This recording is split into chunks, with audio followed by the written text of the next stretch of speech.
Do you love audiobooks? You can get a free 30-day trial membership to audible.com by visiting audibletrial.com/divebarrockstar. They have thousands of audiobook titles, as well as podcasts, guided wellness programs, theatrical performances, A-list comedy, and exclusive Audible originals you won't find anywhere else. Get your free trial membership at audibletrial.com/divebarrockstar.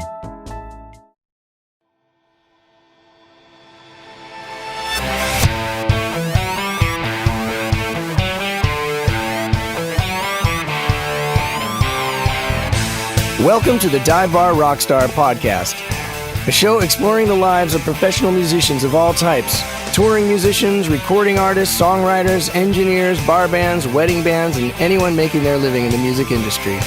Whether you've dreamed of being a professional or you already are one, this is the podcast for you. I'm your host, Eric Baines, and I hope that you not only find some entertainment here, but also some helpful tips, trade secrets, and ideas that will help you achieve your dreams. We have another Berklee guy on the show today, and I'm realizing that this seems to be a pattern here. And I swear to God, I'm not doing it intentionally, but I think it's another testament of how, being affiliated with any school kind of works.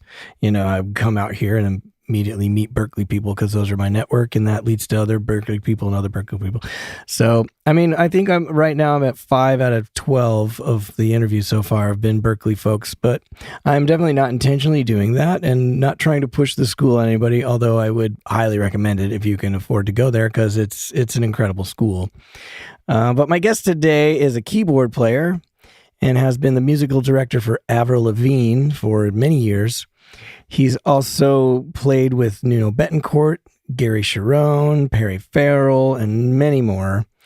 And he's the leader of Soundcheck Live, which is a Hollywood institution at this point, or at least, back when we were allowed to play in clubs. It's an invite-only jam held at the Lucky Strike Bowling Alley in Hollywood that features an incredible backup band and includes a curated second set. And some of the curators have been Jackson Browne, Nuno Bettencourt, Avril Lavigne, Extreme, Steve Vai, Stu Hamm, Nancy Wilson, Johnny Depp, all kinds of folks like that. And that's just to name a few. But it's the kind of scene where you never know who's going to walk into the club and who's going to show up.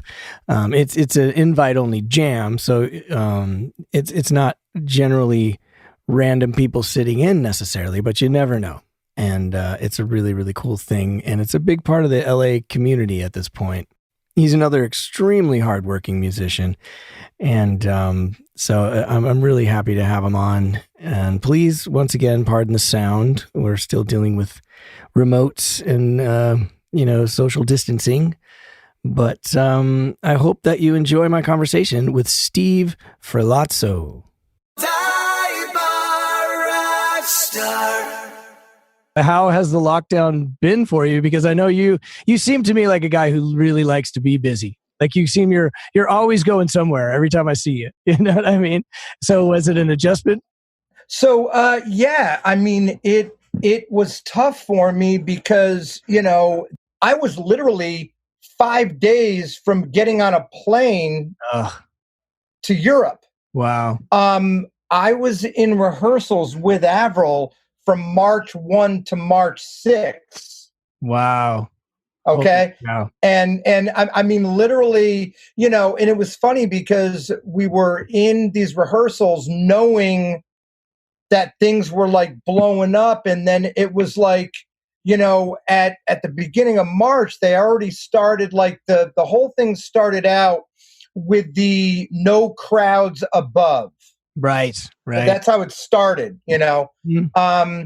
And, at first it's like, okay, so we're not gonna, so France, so the first one that was out was Milan. So there was Italy. Right. And then France followed. And then even then it's like, there's a lot of money at stake with these things. So, I think they wanted to make it happen. So we finished rehearsals. All the gear went into the truck mm-hmm. to like get on the boat or the plane or whatever. Right. And I'm like, I don't know, man. So anyways, then Germany imposed the restrictions, and part of our tour, there was 4 shows in Germany. So as soon as that happened, there was just like, no way. So yeah, getting to your question though, I mean, I was literally busy right up to the start of this. And then, you know, once I knew that the tour got canceled, you know, that was 3 months of straight tour pay that I was planning on. And, you know, I'm of course not the only one, but then that's gone. So immediately I kind of go into freak out mode because nothing else is going on because I was going to be out of the country. So it really didn't take long, but probably by the 3rd week of March, I had heard about MusiCares and what they were doing. Right. And I've, you know, and just like I'm sure that, you know, there's a lot of us who do, but I had a really good network, and friends of mine told me about this immediately. Yeah. So anyways, I was probably one of the first that applied for this, and I got my check relatively quickly. Right. So this happened, and I was like, my God, there's a charity set up for dudes like me. Right. They just helped pay my rent.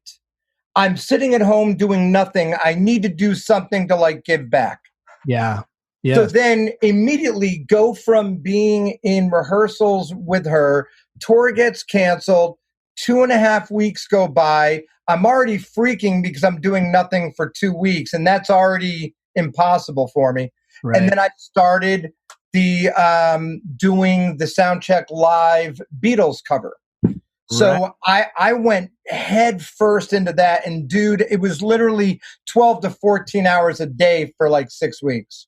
I mean, that thing is amazing. We're talking about the Let It Be video. Yes. Oh, yes. And that thing is just incredible. I mean, we've seen a lot of these COVID videos now, but there's like 65 musicians in this one. Is that? Yeah.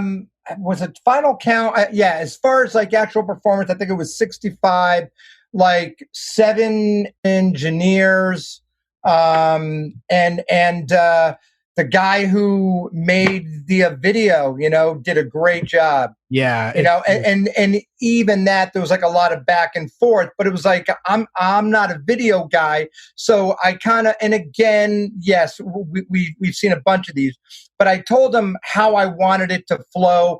And what I don't know if a lot of people know, but to have so many people and to make this work, basically, if you watch the video, all of the performers change every 4 bars. Right. Yeah. Every 4 bars. Yeah. But each person sent me the whole song. That's what I was going to ask about. So you didn't have like, this is going to be your 8 bars. Everyone had to do the whole song. Yeah. And I did that because there was no way that I knew yet how I was actually going to cut it. Right. You know what I mean?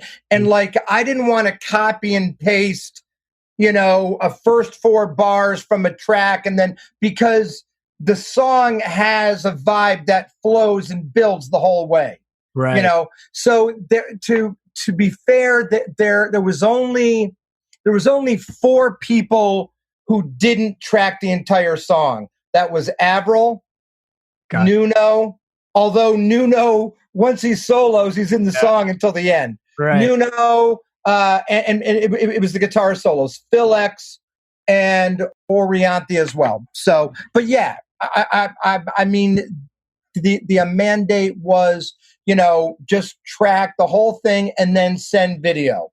Gotcha. That's hours and hours of stuff to edit. Yeah, and just going through all that, and then pre-lining stuff up before sending it out to Video World and all that. So yeah, as a producer for that project, it was definitely just a one-man thing. You know, so it was just a lot, and there was always emails, texts coming in from people. But one of the most positive things outside of the money and the awareness, you know, of the charity was, for me, it kept me nonstop busy through like the hardest times of when it was all still kind of new. People were wondering what was going to happen.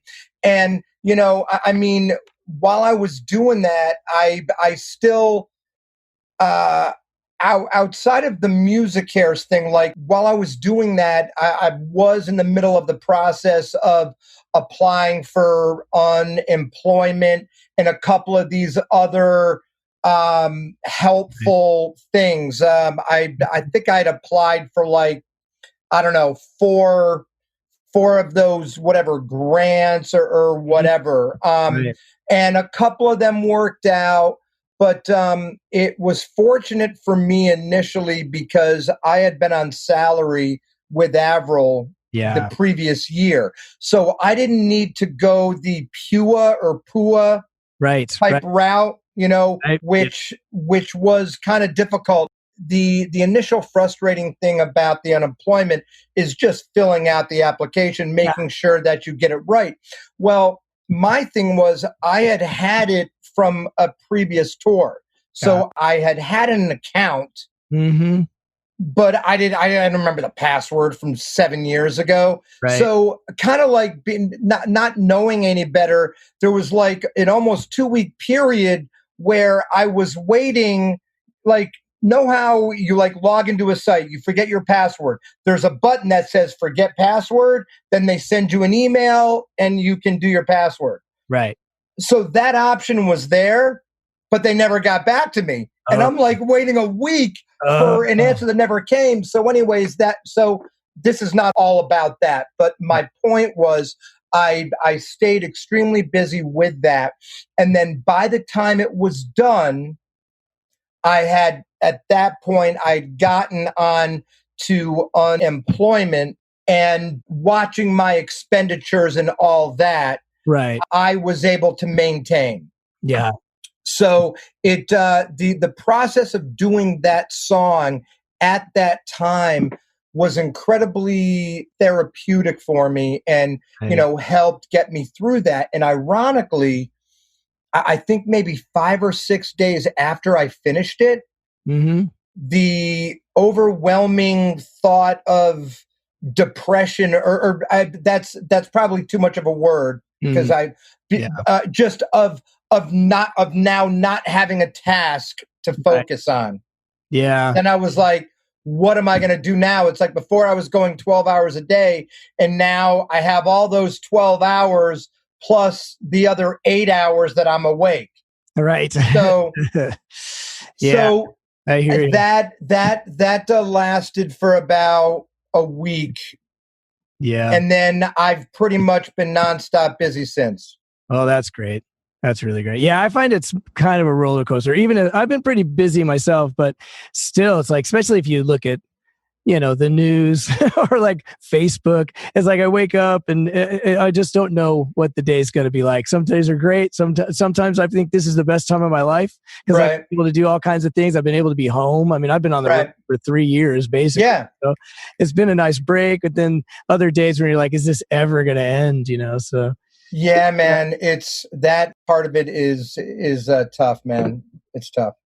Yeah, well, the video is great. I also got a check from Music Cares, so when I saw that on there, I was like, "Oh, this is perfect." Because, you know, I had a, you know, Rudy Cardenas. Of course, yeah. We did a Facebook Live thing not too long ago just to raise money so I could do the same thing. It's like I don't. You know, I appreciate the money. Other people are going to need the money. So we raised a little money for them too. And it is a great thing. And so crazy when like, wow, somebody cares about us slowly. Well, that's what just kind of blew my mind initially. I didn't know that there was such a thing. And it started kind of soon. You know, like I now look at, granted, the charity in some form or another might have already been there even prior to COVID, but they streamlined it, you know, specifically for that. And that was a great thing. So I was proud of it. I was happy with it. I went from having 3 subscribers to now having like 1,100. The videos great. At like 106,000 views. I don't. For me, it wasn't about that, but it was just. It's just nice that for some people, it connected. So yeah, and lastly, the last thing about that before going on to another topic or anything was that it was a way for me to sort of continue Soundcheck Live virtually. Mm-hmm. Yeah. So yeah, that it was a nice way to sort of bring all these people together at that kind of that time where it was still not as had been ongoing so long. For though they may be parted, there is still a chance that they will see. There will be an answer. Let it be.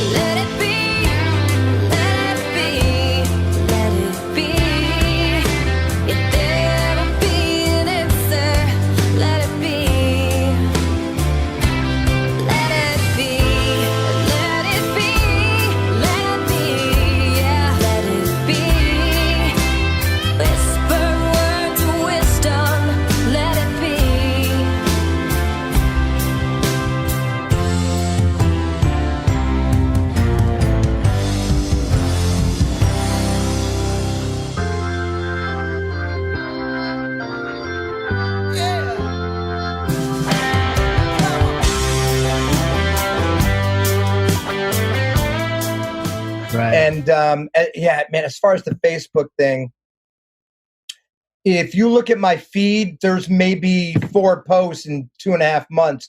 I can't do it. I can't do it. I like check in. I look at it. I get really depressed. Yeah. I meaning I don't get clinically depressed, right. But I get depressed by what I'm seeing and a lot of the back and forth. And, part of this thing that we are going through is that you have 2 different sides that, first off, are not only so diametrically opposed, but you don't best the other. Like, people are firmly, this is where I'm at, this is where I'm at. And it feels like there are no real discussions, it's just going back and forth. Nobody's changing anybody's mind, which all this has nothing to do with music. And I'm not a political guy, and I'm not talking about anything specific, just in general. That's all. Yeah. And that's the problem too, is like, this stuff shouldn't be political. We're dealing with a disease. Exactly. Well, since you brought up Soundcheck Live, let's talk about that, because it's kind of this amazing thing. I've always talked about sort of LA, and you're from the East Coast, so maybe you can speak to this, but LA as a city is a little different in that I don't feel a huge community here, and it's like there's people know each other and there's all kinds of people, but it's not like we have like a Central Park to go to or the Boston Common where everyone meets and does stuff. We're all in our cars, so any time that there's any place where musicians can meet up on a weekly basis or a monthly basis at this point, I think that the Soundcheck Live has been a really cool, sense of community. It's given people a sense of community, which I think is a really important thing for a city like us, It definitely is. And that really was an enormously large part of it. There is no question about that.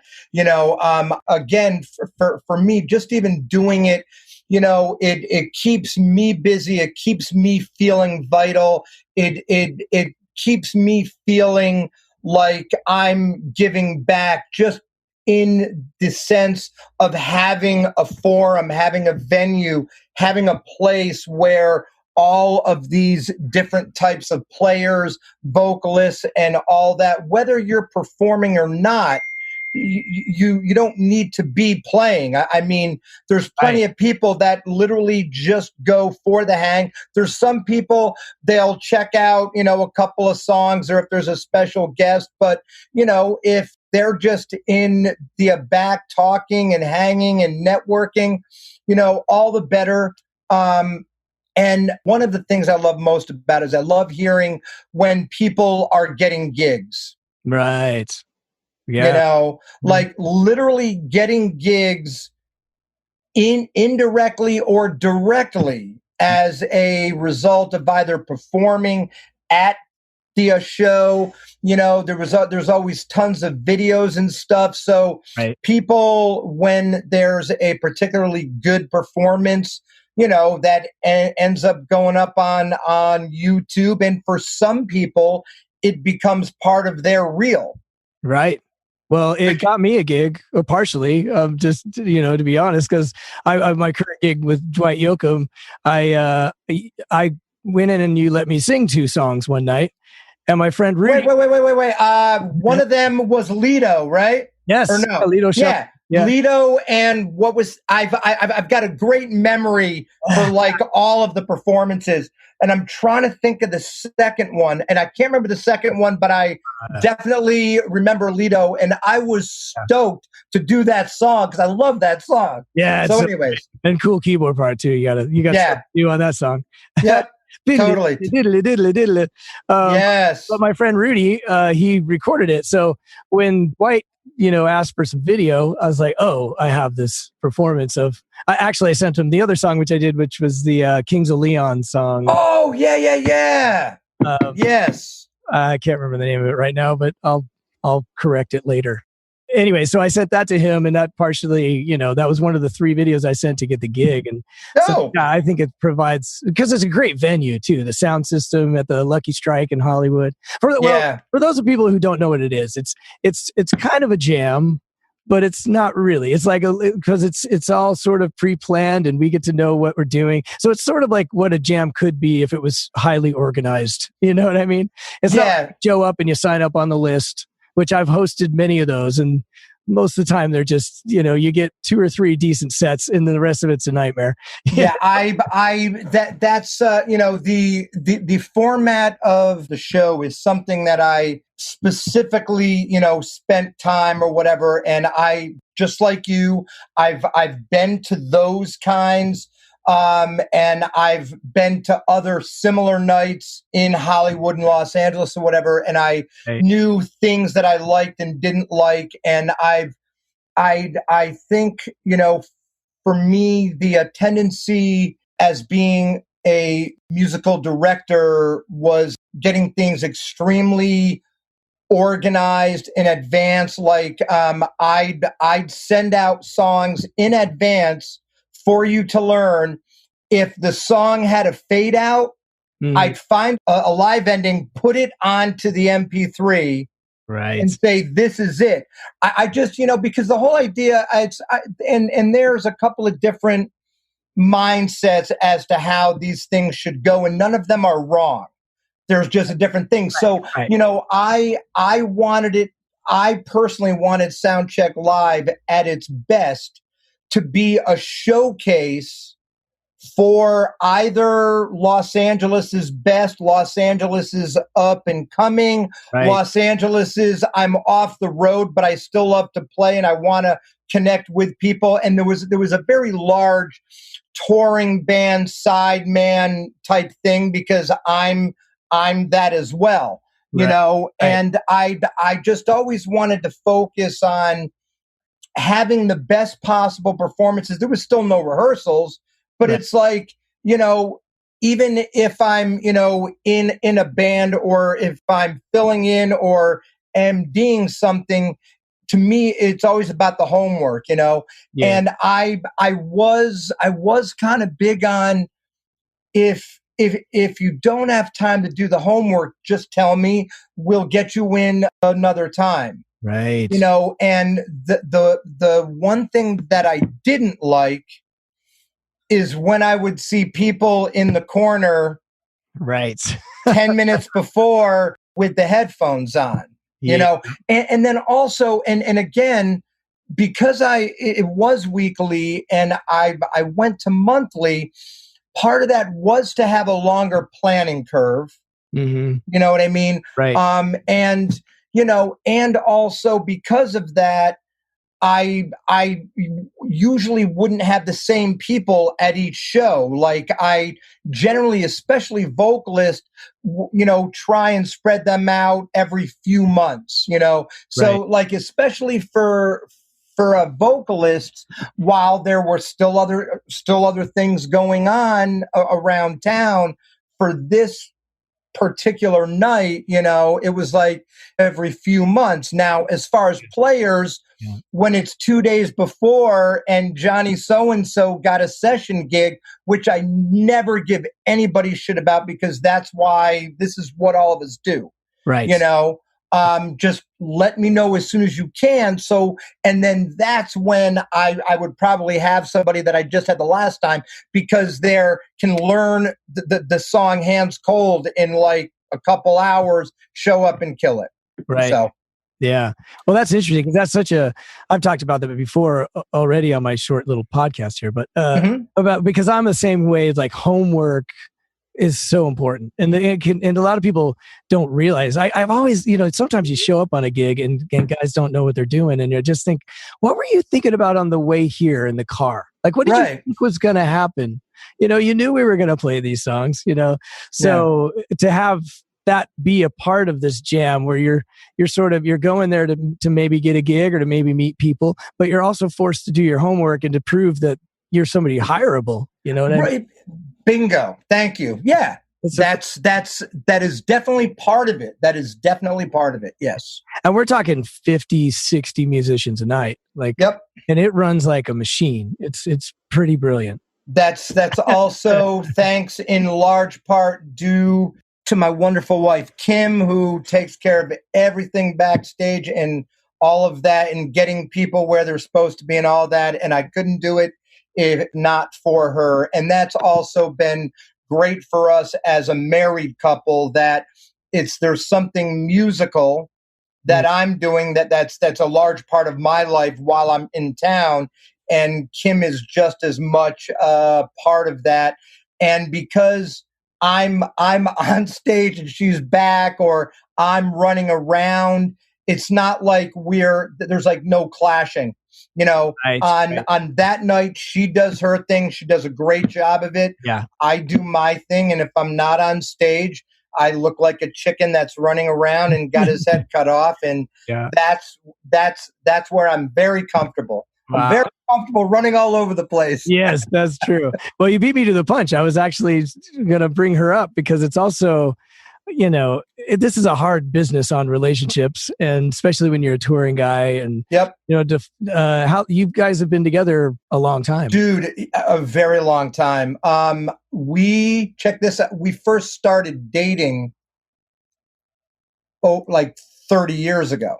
Wow, that's awesome. We've been married now, and if I get this wrong, she's going to kill me. 19 years. Wow. That's great. So yeah. And, I've been touring for at least almost 2/3 of that.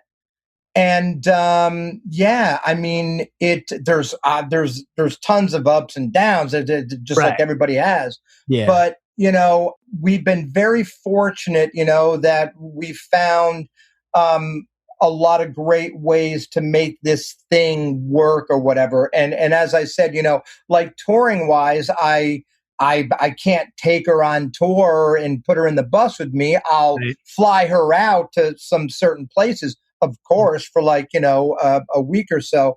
But when the Soundcheck Live thing came around, it just made sense. And it was funny because she fell into it. Like the very first week of the show, the premiere, I had a guy who was a production manager. That was his gig, you know what I mean? Gotcha, yeah. And 2 days before the show, he bailed. Wow. Oh my God. And I'm like, Kim, can you just, I mean, I got a lot going on. She's like, I got it. She got the friggin' clipboard, and then she always makes food and brings, these treats for everybody. And she's the face and I'm either the hands or the brain or whatever. But yeah, it's a good, solid arrangement for us. That's great. And it adds to the whole family atmosphere that's there, Yeah.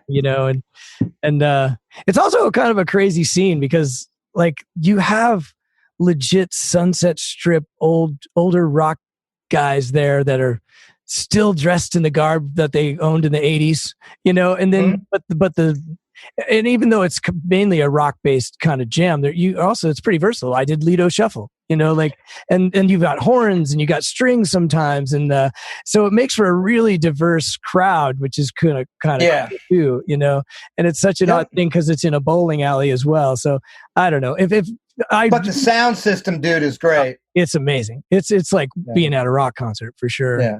So if you haven't been to I don't know how they're going to do it. I don't know if they're going to recover from all this. I am certainly hopeful that it will. At least in terms of that venue, it's not a chain, but it is a corporation. There's a bunch of other locations. I've been in contact with them. We still haven't gotten any indication that the venue itself or the location is going away. That's good.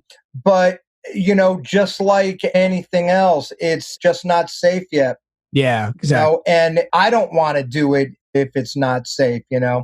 That's the other thing of, if you haven't played there, like the backstage area is tiny. We're talking 50 or 60 musicians. So it's like a COVID breeding ground right there. Yeah.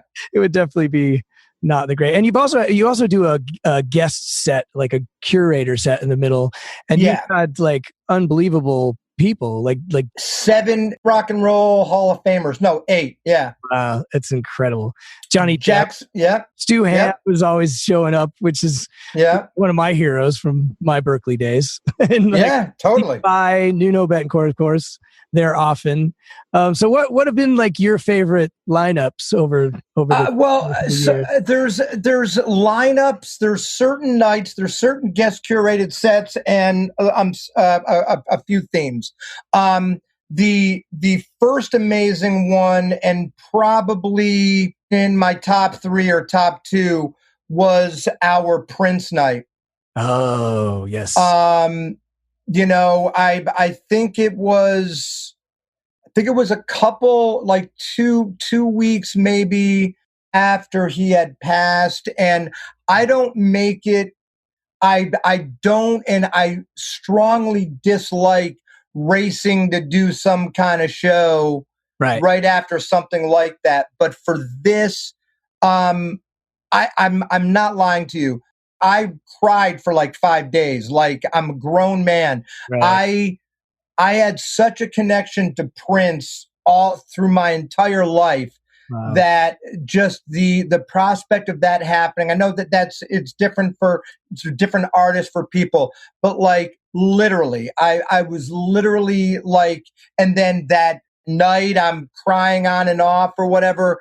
But everybody involved in that had a similar connection, and those are the people that I wanted and that would do that night and those songs justice.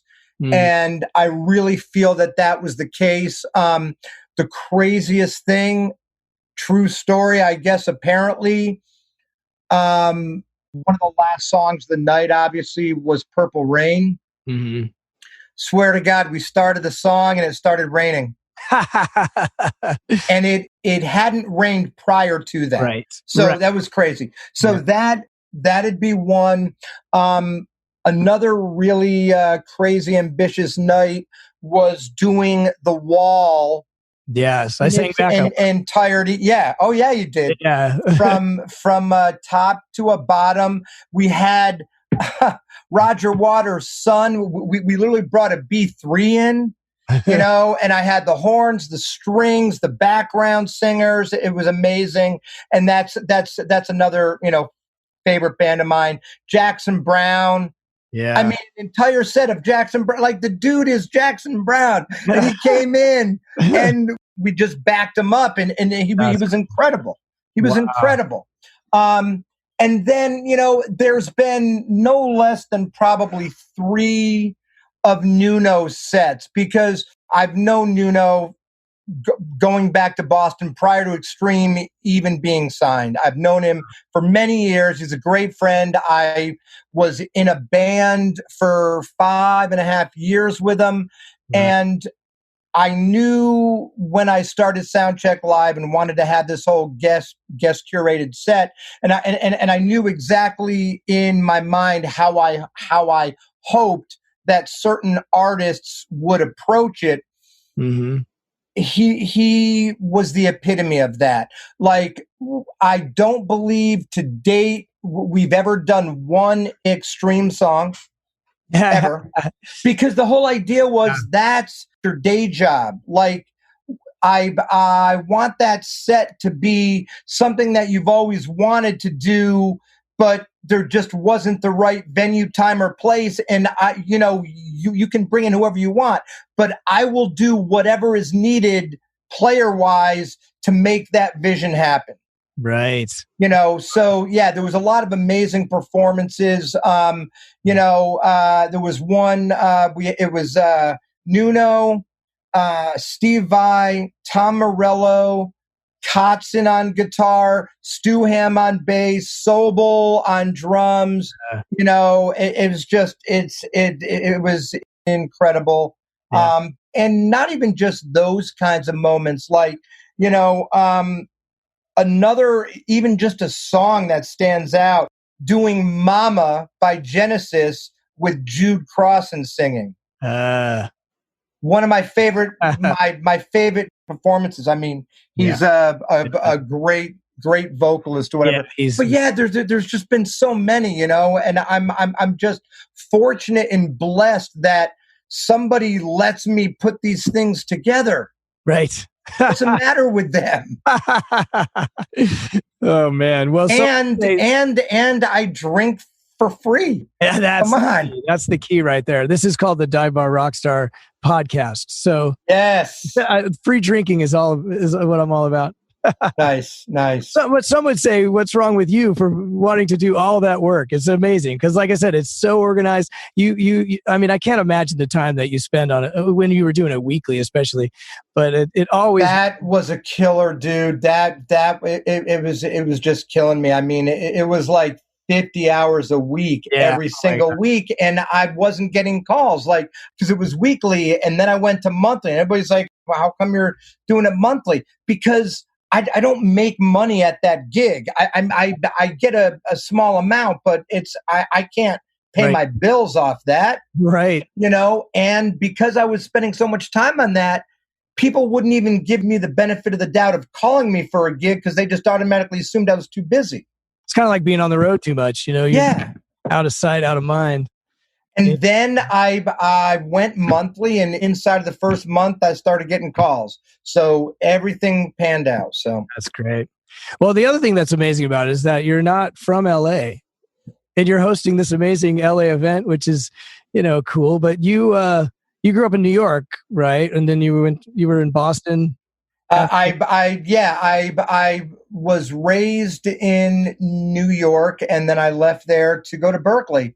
And I, spent whatever years that you call them, whatever.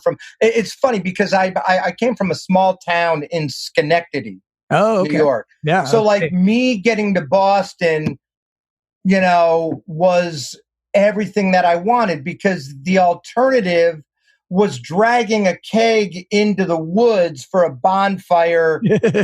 That's not me. That's, I never had that sort of towny mentality, but I was that, but I knew that I wanted more. Yeah. And I knew that,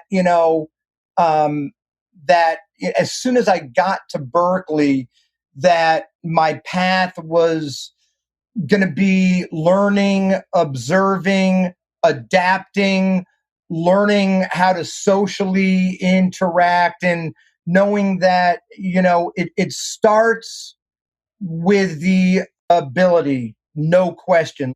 It gets overlooked, but that needs to be a given prior to Right. adding all these things on top, you know.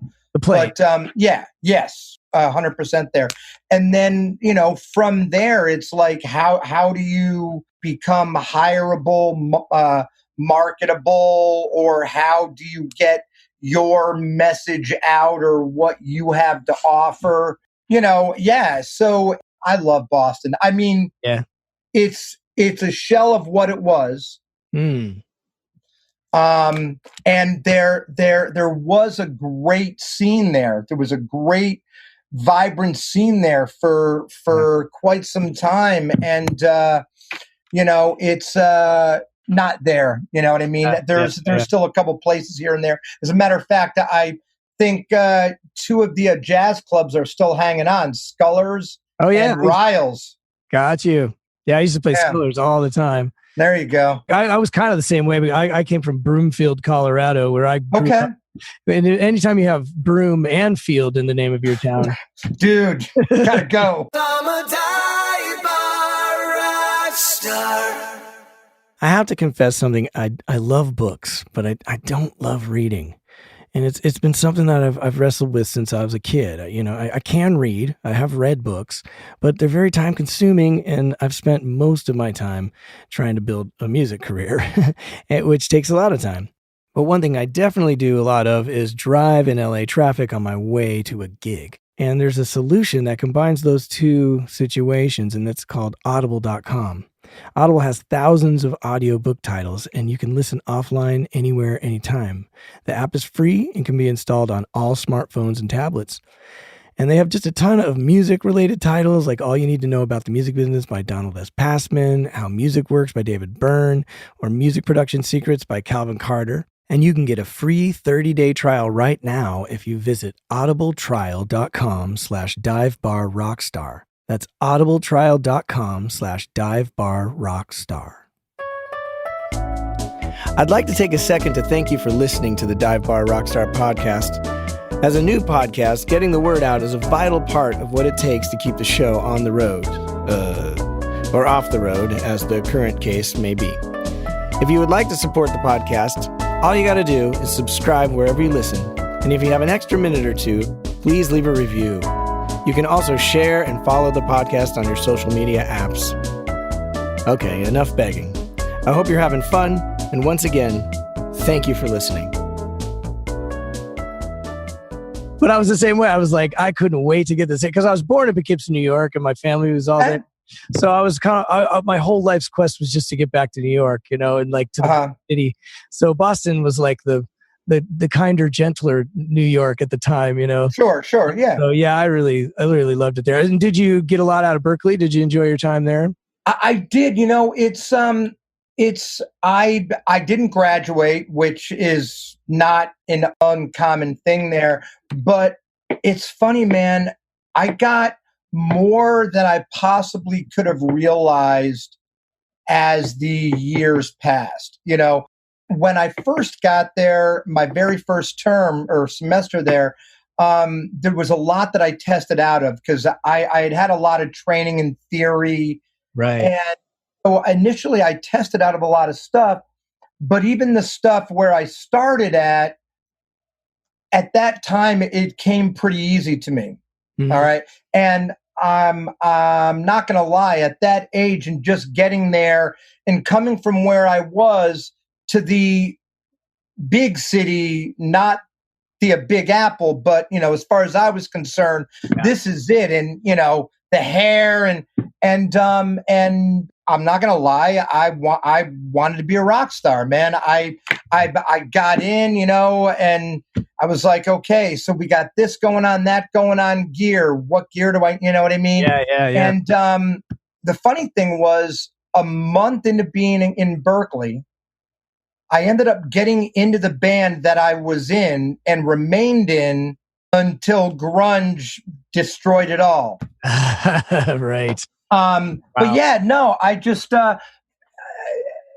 in terms of the social interaction at the school, not even just that, but, you know, the amount of classes that I had up until I left and things that I kind of like math in a certain way, like things that you don't think that you're going to use, and tensions and subdominance and all this, and circle of fifths and pass and all that sort of theory. I realized later I was using it the entire time.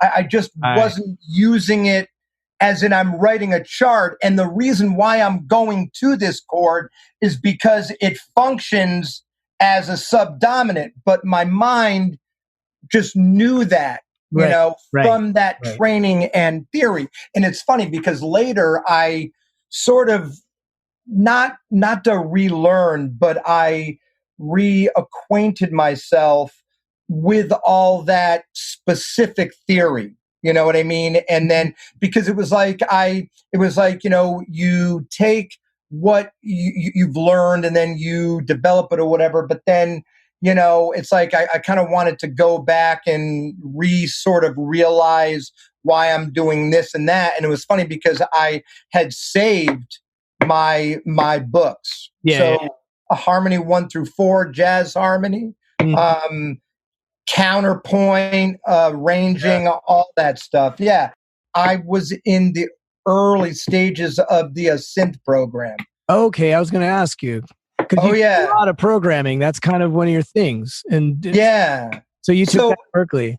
I did. And at the time, we were learning off of an ARP 2600 for showing a visual of how that sort of subtractive stuff works. And then there was like an Oberheim expander.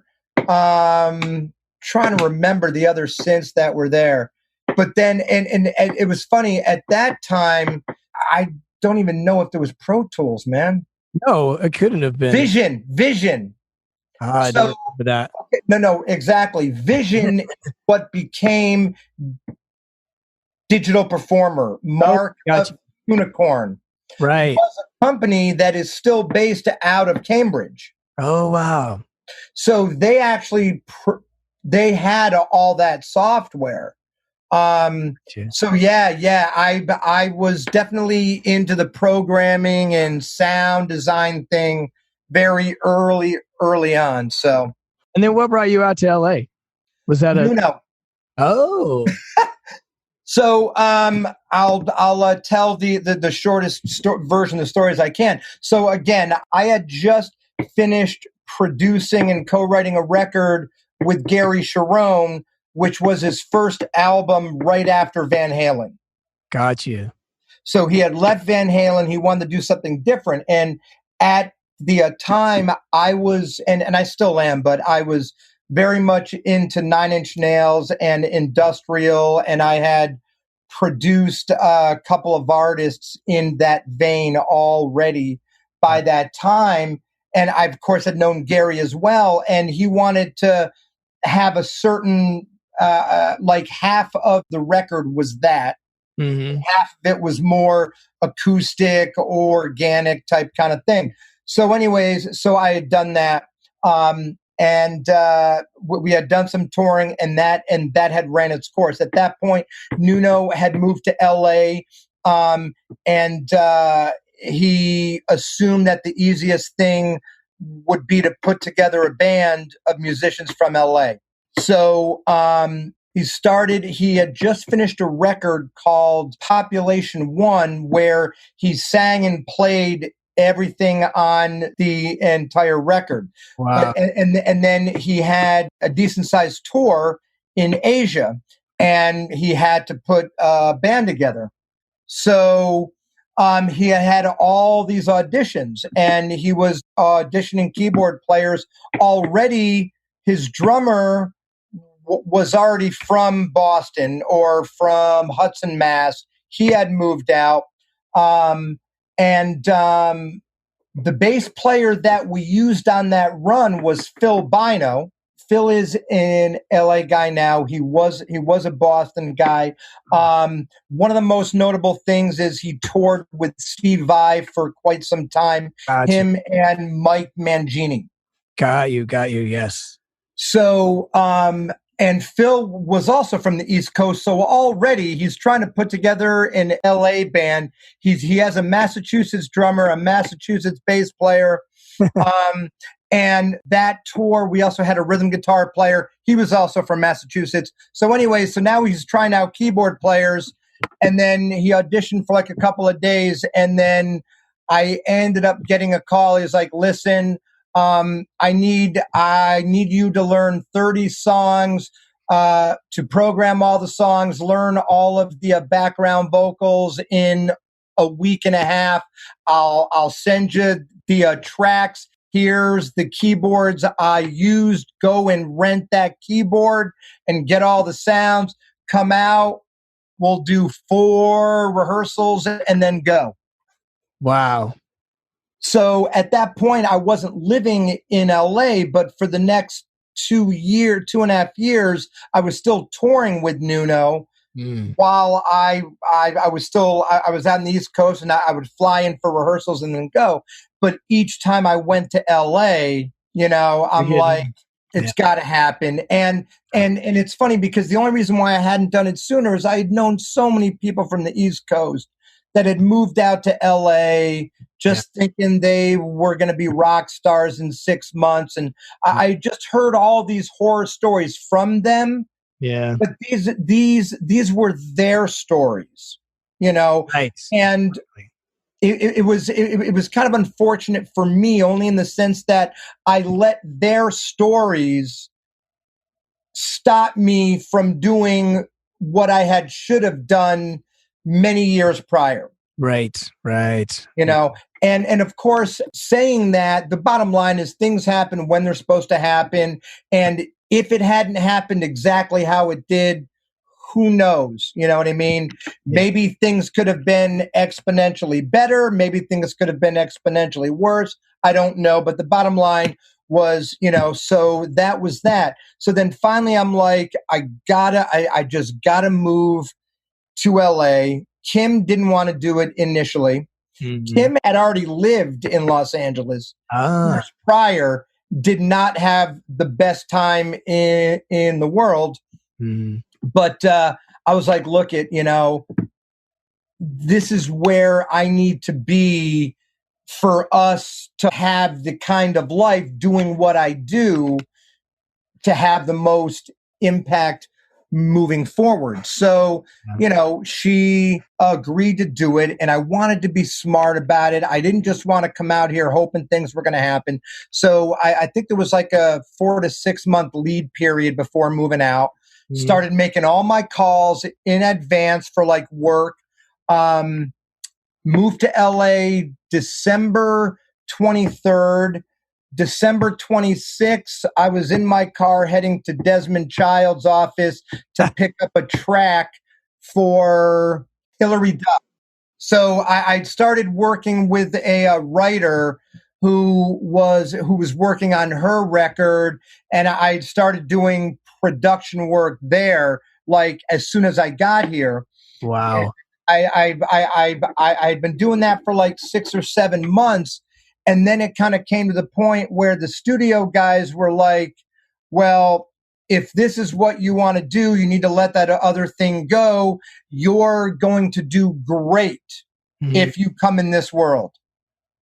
At that particular juncture, because I'd already started Asia and Europe and all that, and it was like finally happening. Like I had done touring in the States, Yeah. And at that particular juncture, I was like, you know what? You're definitely right, and I love this world, but I still see myself as a player and as a performer. So I had made that choice at that time. Right. And and I did 2 records with Nuno. It was great. We did an EP called Sessions from Room 4, and then we had to change the name from Population 1 to Drama Gods, and then we put out a full length called Love, and it was just this dope vintage retro bell bottoms using Moogs, Mellotrons, whirlies, and distortion, harmoniums, and it was awesome. That's cool.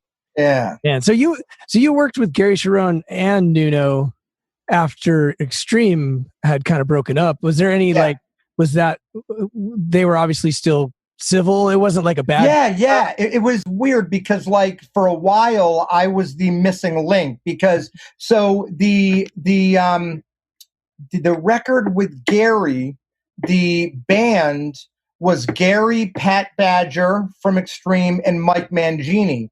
Now, bear in mind, Paul Geary had already been out of drumming for a while and was managing and is still doing that and doing very, very well by that.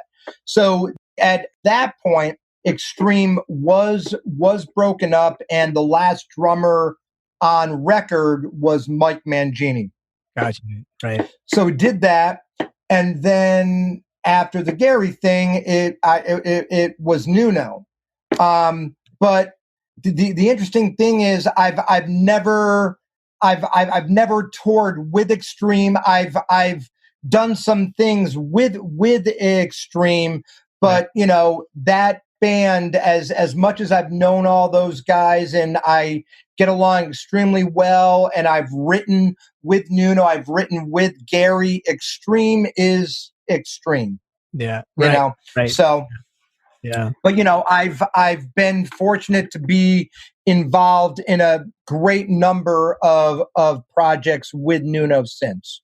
That's cool. Because you guys did the Perry Farrell as well, right? What a cool record that is, man. I was just listening to it again today because I was like, it's the weirdest, like funky rock. So cool. And Carl Restivo is part of that as well, right? Yeah. Carl, house band at he's in the house band at Lucky at Soundcheck Live. Yeah. Yep. Right. And he's great in that context, in that band. I believe he was playing bass, and that originally was K-Fig on drums from Extreme, Nuno on guitar, Perry and his wife, myself on keyboards, and Tony Canal from No Doubt. Wow, that's cool. So my involvement in that was short. The album still wasn't done yet, but it was summertime, and Perry wanted to debut that project at Lollapalooza. So we did a warm-up gig at the Key Club, and then we did Lolla a couple of weeks later. Lot of fun. It was great to play that show and do that. But then after those two shows, Perry and Nuno went back to finish the record. So there was nothing else going on. Got you. And this was in 2006. And then in October of 2006, I got a call from Barry Squire saying that this pop chick was auditioning for a whole new band. Wow. And that was Avril Lavigne.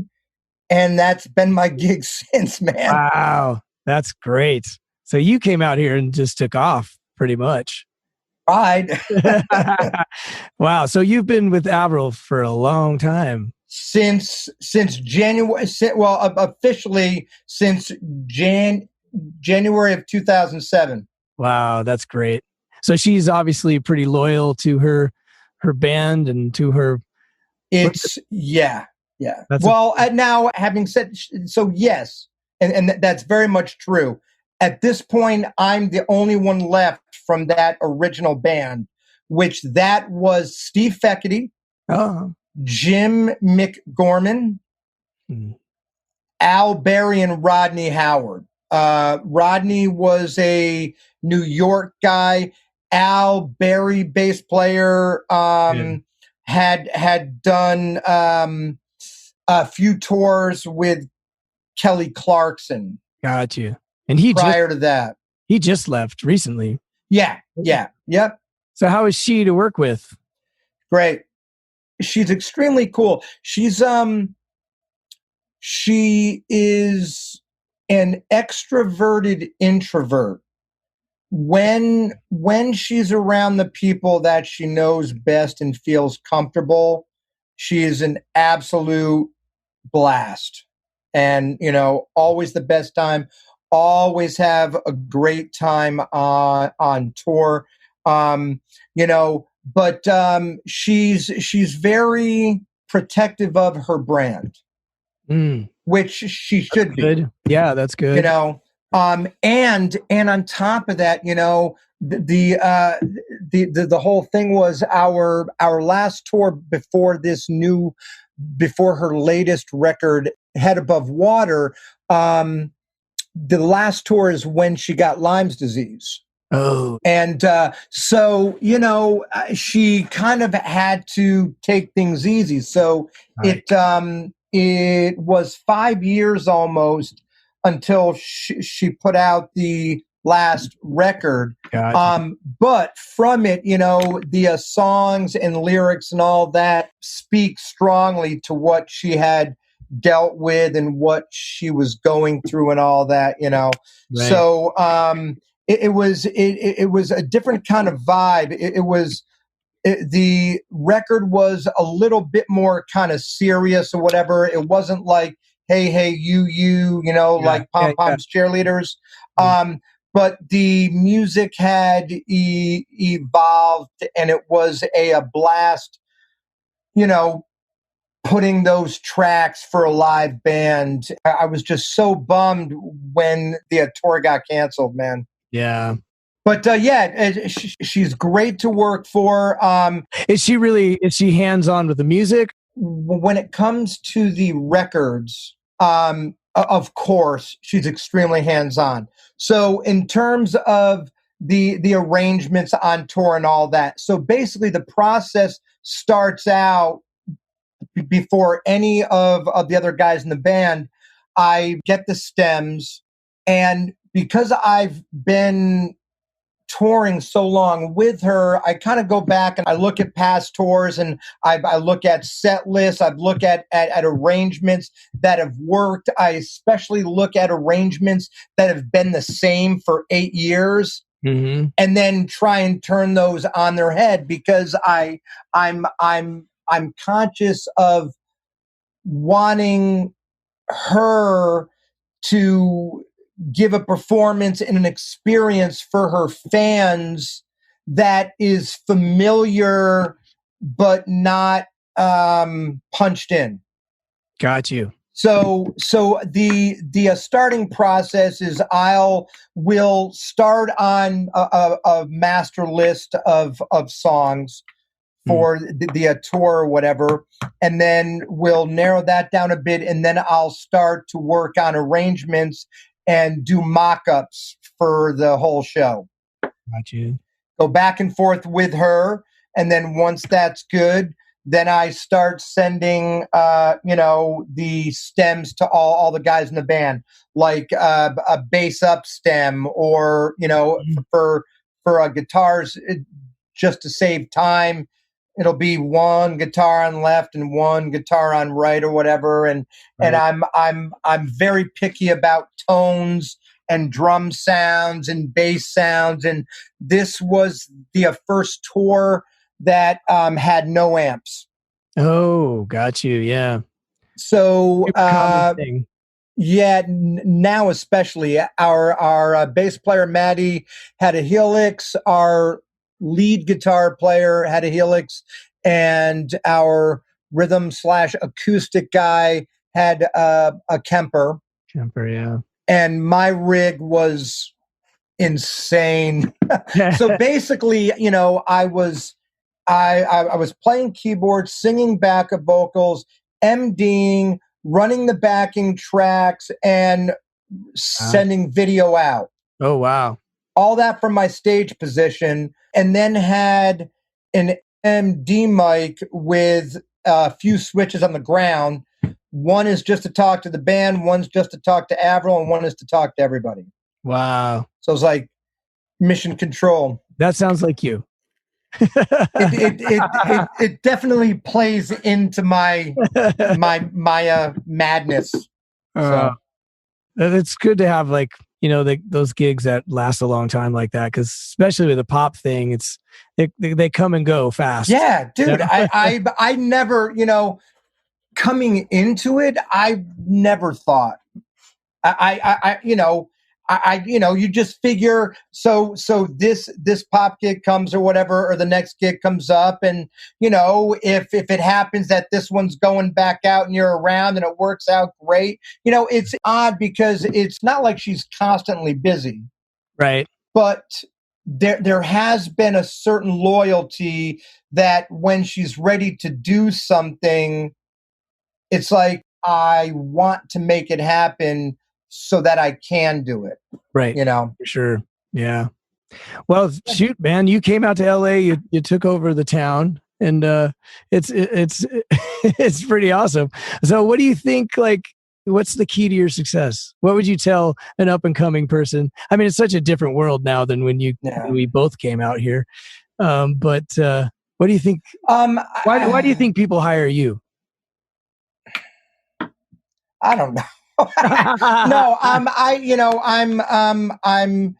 I'm very meticulous. I know how to get things done. I'm extremely efficient. You know what I mean? I only get involved with gigs that I know play to my strengths. And that's kind of one bit of advice or whatever. But, especially now, I think, being able to adapt is key.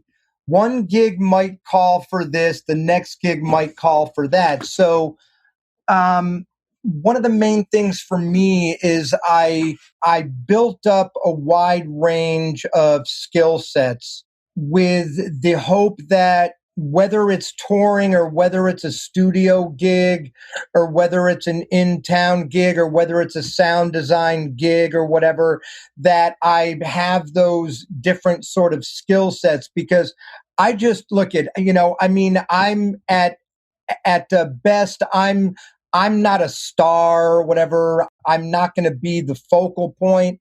I don't desire to be that. I just want to be the guy that's always working, that people know if they hire me, that the job is going to get done. It's going to get done well. It's going to exceed their expectations of what could have been done. And those are the main things, and make sure to keep your chops up, because that's always the first part of it. And, not that the whole social thing and networking and social media, these are all important things, which, by the way, I've been slacking on totally because of this time. That's been the hard part, because I know that despite all this, I still need to work on having some sort of presence. Fortunately, I've been working a lot. Yeah. Barring the use of that, I think that I've at least worked myself enough into a position where people who know what I do call me. Right. You know what I mean? And I'm not saying that I don't need to, because we all need to, but there's not as much pressure that I need to be posting 4 things a day or showing my cat or me doing improvisations on piano or whatever. Right. Yeah. I think sometimes it's okay to coast. You know what I mean? Once you got the work going on, you can take a break from that stuff. I have to every once in a while and just... But just coasting just in terms of social media. Yes. Not like coasting musically. No, I mean like, okay, I'm working, so I don't have to go to the club every night and shake hands and be in front of people all the time, which it's not the most fun thing to do all the time, or and I think the social media has kind of taken the place of that, of shaking hands and schmoozing and meeting people. But once in a while, it's like, okay, I got a gig now for for a year. I'm just going to chill on and then, as that gig starts to end, then maybe I'll go start shaking hands again, Yeah. No, totally, dude. When, just I know we're winding down, but like, leading up to the Soundcheck Live cover, the Beatles thing, I was doing a lot of social media because that was something that I was putting out, that I was promoting. I mean, when there's something to show, or to show the fruits of some kind of thing I'm involved in, then I'm there. Right. But I just, at least for me right now, I just, and whether it's right or wrong, I don't know, but I just choose not to be a part of the discourse, the way things are going. Because first off, not that my opinion doesn't matter, but for better or worse, I do not believe that anything that I'm going to say outside of specifically related to music is going to impact, affect, or change anybody, or change somebody's opinion. And I don't want to change anyone's opinion. That's not, I have my beliefs and things that I hold dear, and things that I think are right or wrong on any of those spectrums. And the biggest and best thing that I can do is show for that is election day. Yeah. Right. Yeah. So the only thing that I would like, if I had to say anything to anybody, I don't care where you fall, just vote. Right. If you're dead set that your guy's the guy, just mark it on the ballot, man. Yeah. Yeah. Absolutely. Yeah. And then let's all get along. You know what's funny? What's interesting about that is that the night that I sang those two songs, it was the night after the election. No way. Yeah, it was the 2016 election, and I guess it's no secret, LA was pretty much devastated. And I went in and I really didn't know what to do. Because I'm like, it was the first time I'm gonna sing a song. I have a voice here at the Lucky Strike tonight. And you came up to me and said, let's just not talk about it. Let's just give people a chance to escape. And I was kind of glad you did, because I was just like, okay, the pressure's off, not that I felt pressure necessarily, but I was just like, I don't know how I'm going to not say something, but I just got up and I said, I just said before I started, I was just like, thank God for music, and like, and I think I think that's a big positive energy that comes off of you. Let's just leave the opinions away, leave them at home now, and let's make some music and have a good time and provide some entertainment for these crazy Hollywood people tonight, That's there's plenty. Again, if there are other people that have a different take on that, no one's wrong. I just, in terms of that night, and some people may disagree, I didn't want it to be a social platform. I want it to be a night of escapism. I want it to be a night of popcorn and Pepsi, and bowling. And bowling. And bowling. Well, it always is, and it always will be again, I'm sure. I mean, like you say, Lucky Strike is a big company, so hopefully that's going to continue once we can all be normal. But I really appreciate you taking the time and talking to me, and this has been awesome. I think. Thank you so much for having me and asking. I saw that you had Derek on. Yeah. I still need to listen to that one. I just haven't had time, but I will. And you had Jen Oberly and Chad Wright. Right. Yeah. Dude, Chad and I, Berkeley, man. Oh, I know. I forgot about this story. Chad and I played in the same cover band. Not at the same time. But it's really funny. I didn't know Chad well.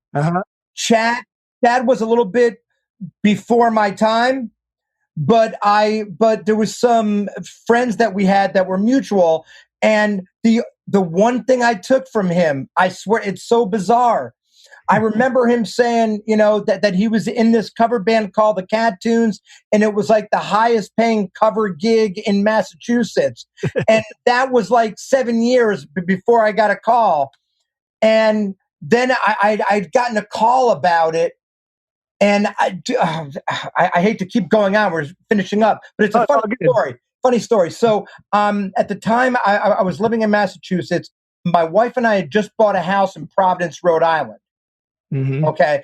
With the intent just to flip it. The intent wasn't, oh my God, Providence, I'm stoked. But anyways, just prior to that, I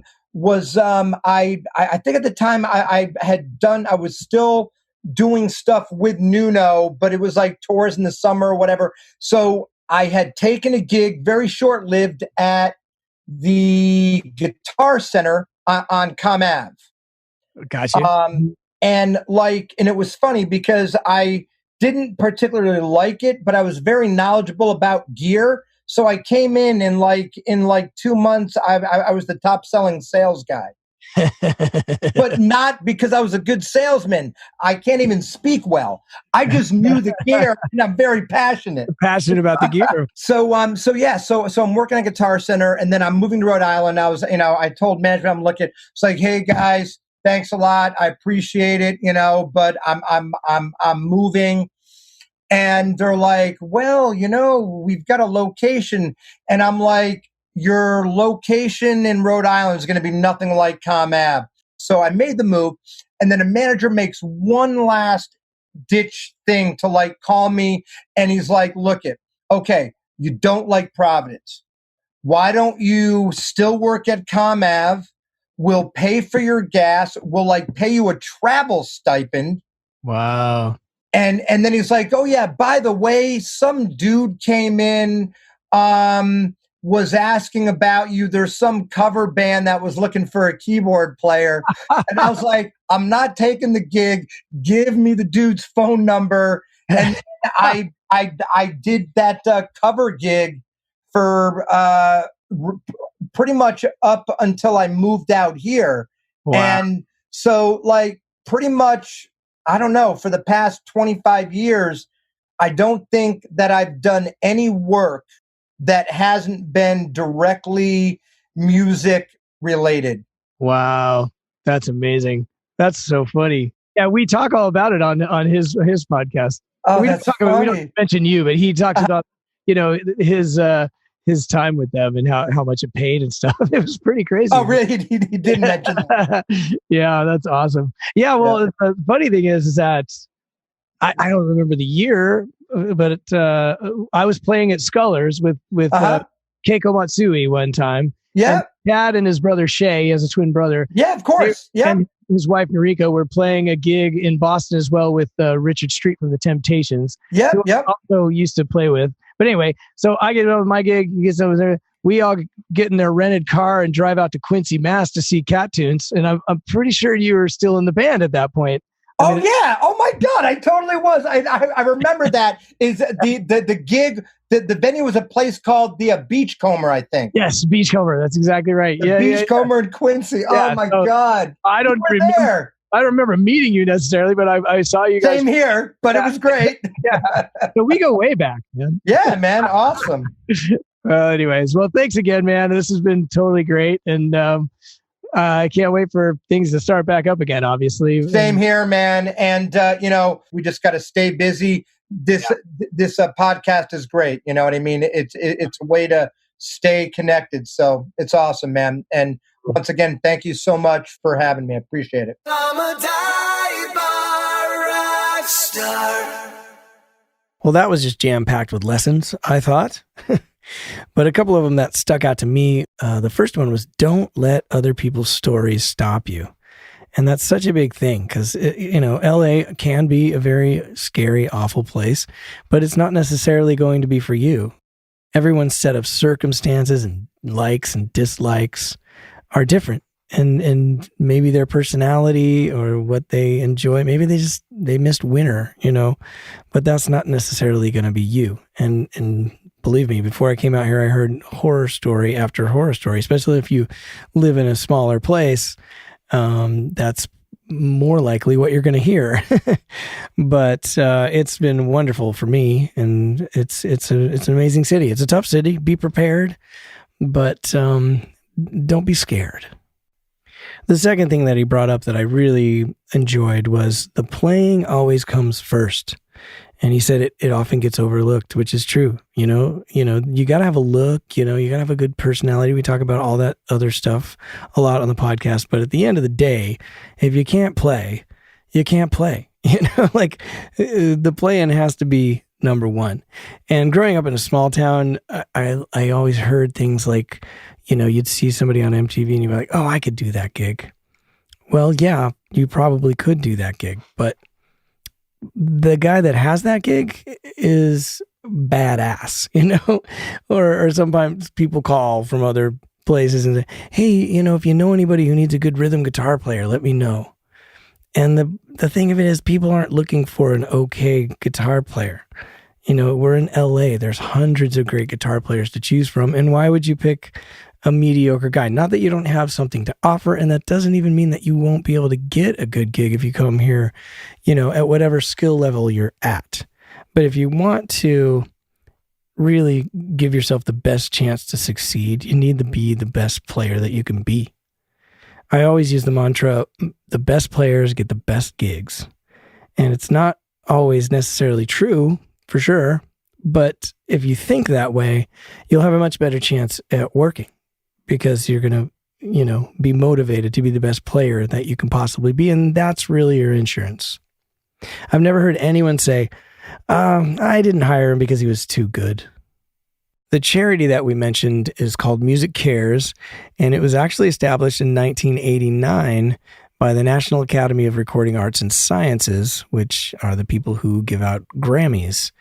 And they've given away $48 million over the years to artists in need. So I will include a link if you'd like to donate, since there are, at this point, many artists in need.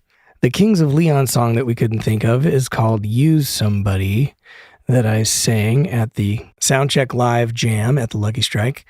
And Desmond Child, in case you don't know who he is, he's a hit songwriter.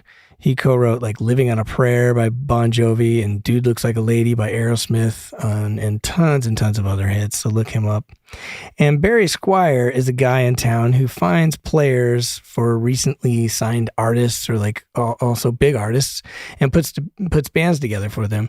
And so he's a great phone number to hunt down when you first move to town. It's not necessarily listed. You just have to meet people and get it. Years ago, he called me to audition for Robin Thicke before anyone had heard of him. But I didn't get the gig. Well, I hope you enjoyed the show. I'm a dive bar rock star. Wow, you've made it to the end. I'm hoping it's because you completely enjoyed yourself and are now filled with knowledge and inspiration to move forward with your dreams.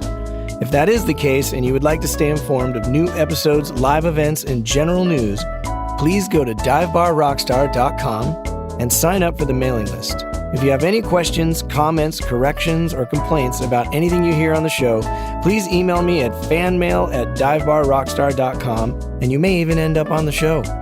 We at the Dive Bar Rockstar podcast, with all of our hearts, thank you for listening, and remember, it's all about dreams.